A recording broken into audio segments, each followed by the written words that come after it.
Egyptian music dates back to pre-dynastic times, also known as the Old Kingdom of Egypt. A lot of what we know come from hieroglyphs. There are several gods associated with their music as well as dance. Bes, god of music, Hathor, god of music, and Merit, god of music and dance. Folk music is a type of Egyptian music, and more of a modern version of ancient Egyptian music. It keeps traditions alive from the Nubians, Bedouins, Upper Egypt, and rural Egyptians. Along with musicians who play for pleasure, also known as amateur musicians, there were professional musicians. These include temple musicians and entertainment musicians. Temple musicians had the highest status. They played in palaces for the royal family and in temples. They were mostly women and played for a god or goddess. Entertainment musicians, however, held a lower status compared to temple musicians. There are three main types of instruments: percussion, woodwind, and string. Percussion instruments include drums, rattles, bells, and a sistrum. Sistrum is a metal instrument that rattled, which was used for religious worship. It was associated with Hathor, god of music, fertility, and happiness. Woodwind instruments include the flute, double pipe clarinet, and trumpets. The flute was the oldest wind instrument and originally made of reed. String instruments were played with their fingers and were plucked. They include the lyre, the lute, and harp. The harp is the most complex string instrument and was made with precious metals. People themselves were part of music. There were singers, which were mostly women, and were important for religious ceremonies. There was clapping to keep rhythm during the music, and dancing. Dancing was influenced by the Nubians, meant to be an expression. However, men and women appear to have danced separately. As a whole, music played an important part of everyday life and special occasions for Egyptians. Special occasions include funerals, which had songs inscribed on the tombs, ceremonies, festivals, banquets, on the farm, and on the battlefield. Today, Egyptian music is styled with their traditional music along with influences of Turkish, Arabic, and the West. Kulthum touched lives beyond the previously mentioned singers. Her legacy has taken root in the very politics, youth, and identity of the Arab world. This sense of the Arab world goes above and beyond religious and political ties. In Israel, a street in Jerusalem was named after her.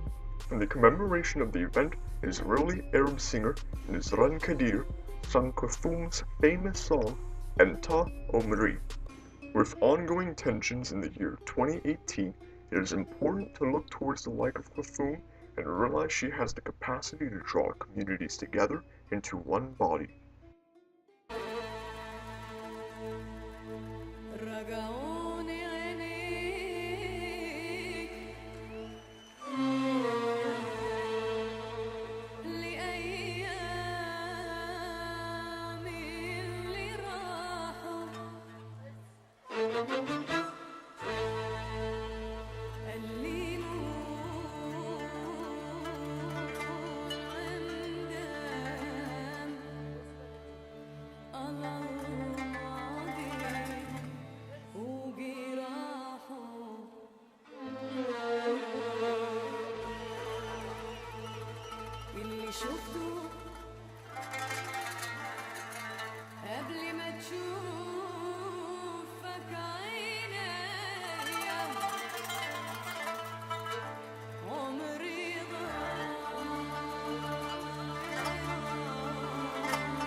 Even the style of her songs are not beholden to the Arab world and influence human society at large.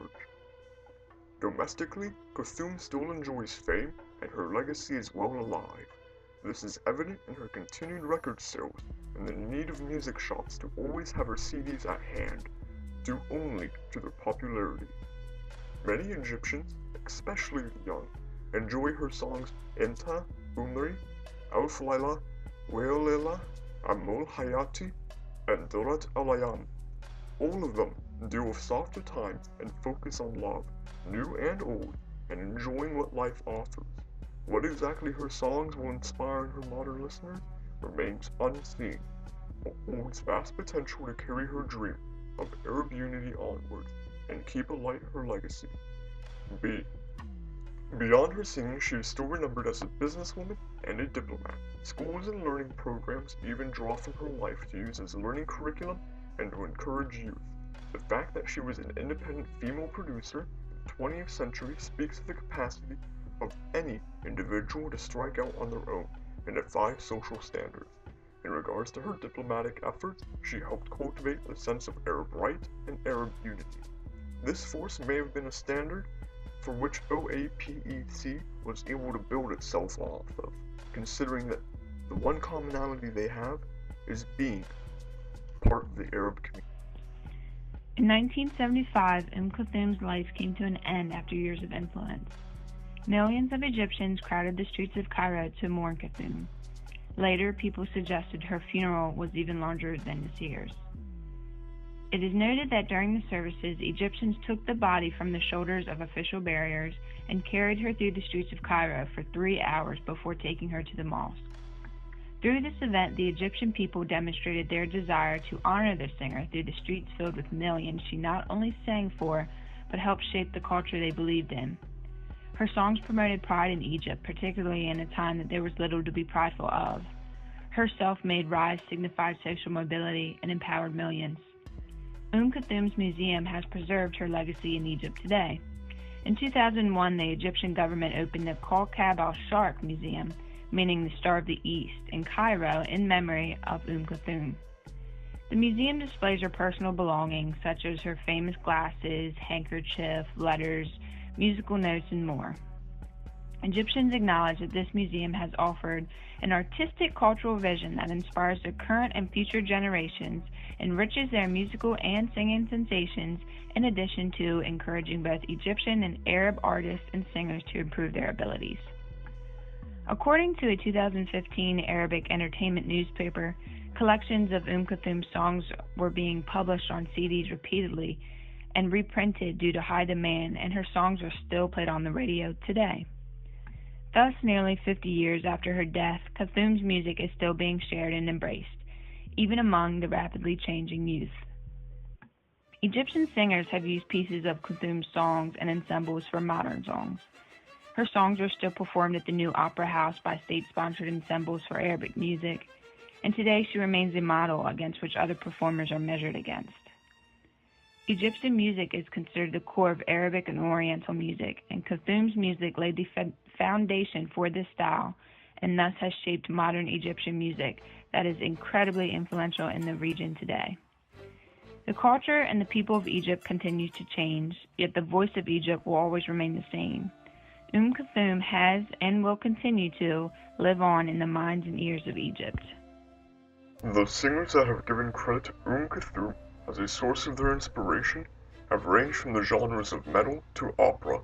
Individuals such as Bob Dylan, frontman for U2 Bono, and Ja Wobble come from folk to pop and even electronica. Robert Plant, singer for the metal band Led Zeppelin, once recounted his experience of listening to Kulthum as a large source of inspiration, citing, "The way she sang, the way she could hold a note, you could feel the tension. You could tell that everybody, the whole orchestra, would hold a note until she wanted to change. When I first heard the way she would dance down through the scale to land on a beautiful note that I couldn't even imagine singing, it was huge. Somebody had blown a hole in the wall of my understanding of vocals." Outside of the English-speaking world, there are also major artists such as Marie Laforêt, a French pop star, and Maria Calais, a Greek opera star, who look towards the voice of Kulthum for inspiration in their own works. Within the Arab world, Enta Omri, one of the more famous of Kulthum's songs, is still sung by rising and famous stars. In fact, it was sung by Israeli Arab singer Nizran Kadir in commemoration of a street in Jerusalem being named after Kulthum.